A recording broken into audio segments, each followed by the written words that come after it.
Romans 12:2. Do not conform to the patterns of this world, but be transformed by the renewing of your mind.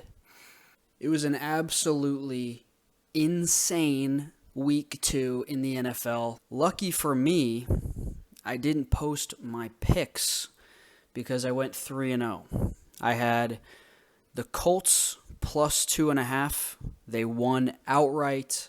I had the Niners -3 with Mac Jones, and they also win outright. And I had the Seahawks plus 3.5 against the Steelers, and they win outright. They win very comfortably.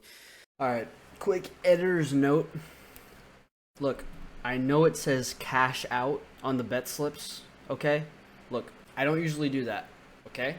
When I put the cash out button, there's like 5 minutes left in each of those games, and the payout for the cash out was the same as the payout, okay? I've seen some crazy stuff in the NFL.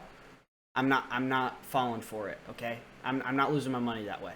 The biggest thing from this week, I think, that people are going to be talking about are the quarterback injuries. 5 big ones. There are Jayden Daniels, Joe Burrow, Justin Fields, J.J. McCarthy, and Brock Purdy is still injured. Brock Purdy didn't play, but he's still injured. Obviously, Joe Burrow is the biggest one here. This is a huge problem. This is a panic mode button for the Bengals. They've already been talking with free agent quarterbacks. It has gotten to a point with Joe Burrow where it is now a trend rather than a freak accident. He is getting injured way too often. I think number one reason is they are not giving him enough protection.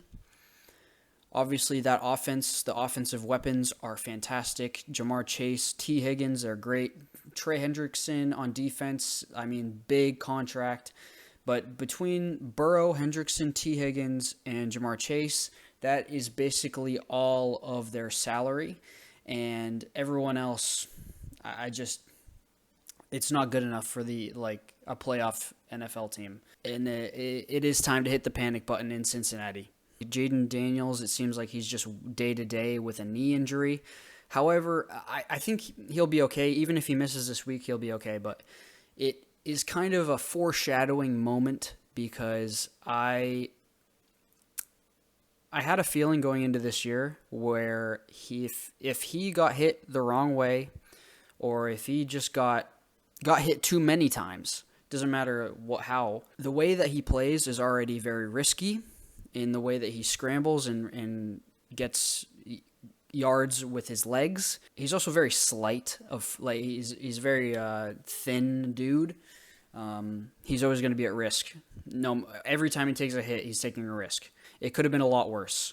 J.J. McCarthy and Brock Purdy dealing with lower body injuries as well. Brock Purdy going to miss a few more weeks. I think they're fine, though. I think Mac Jones and Kyle Shanahan, they got it covered.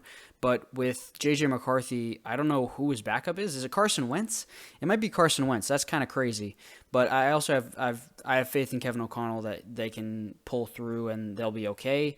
Is it becoming a trend with J.J. McCarthy as well? Obviously he had the brutal injury last year in preseason, but again, right off the bat, injured again. I'm not saying total panic mode for the Vikings, but my ears are perked up, okay? Justin Fields, he gets a concussion.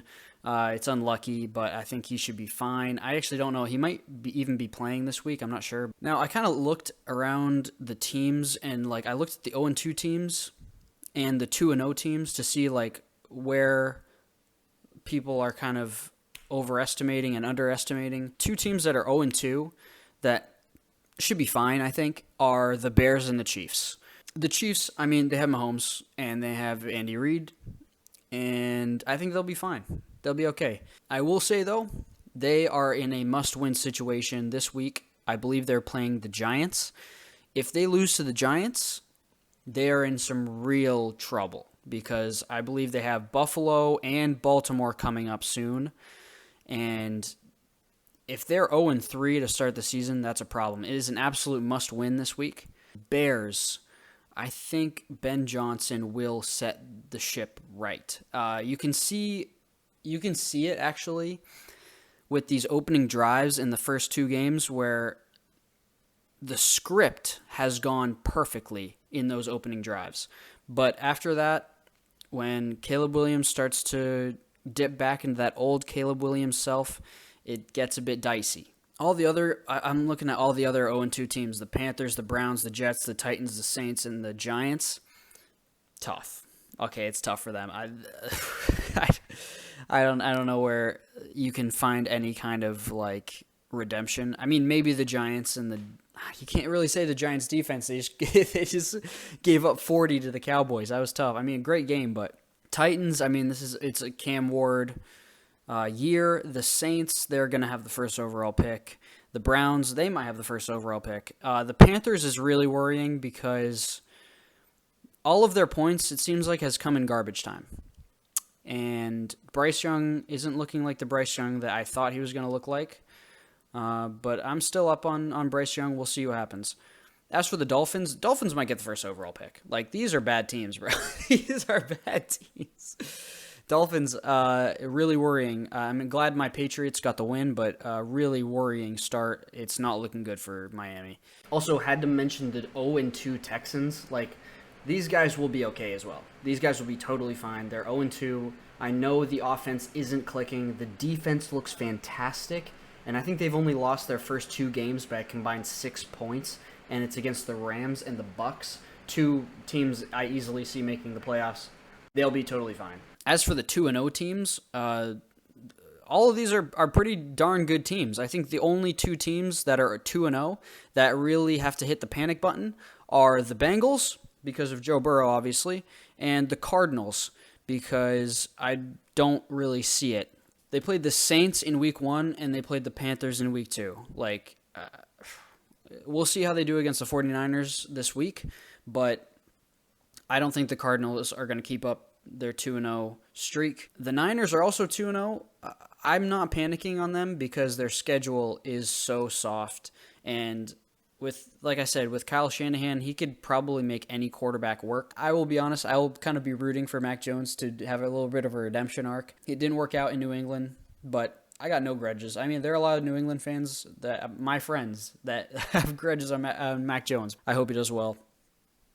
And I think if he does do well, he could easily see a Sam Darnold projection, and he could go to one of those teams that I mentioned earlier that really need a quarterback. The Saints, the Browns, the Panthers potentially. Mac Jones could easily get a job at any one of those teams. Had to mention the 2-0 Colts as well.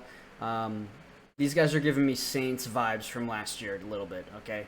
I love Daniel Jones. I love the story, but I just got to see a little bit more of it before I can really believe that they are a playoff team. Honestly, looking ahead, the games don't look super crazy. There are a couple that stand out. Texans-Jaguars, that's going to be a real good one. I think C.J. Stroud and the Texans really have to find their form in that one. Eagles-Rams, a rematch of a playoff game last year. That's going to be a great one. I think Matthew Stafford, that Rams defense, man, they're looking nasty. Broncos-Chargers, again, this is kind of like a prove-it game for both teams. A lot of people were big on the Broncos in the preseason. This is going to be a real test for the Broncos, and again for the Chargers. If they start 3-0, who knows, man? They're looking good. Herbert's looking fantastic. Lions Ravens on Monday night. That is going to be a nice one. I might have to stay up and watch that one. But yeah, overall, week 2 in the NFL was absolute cinema. We will be there for week 3.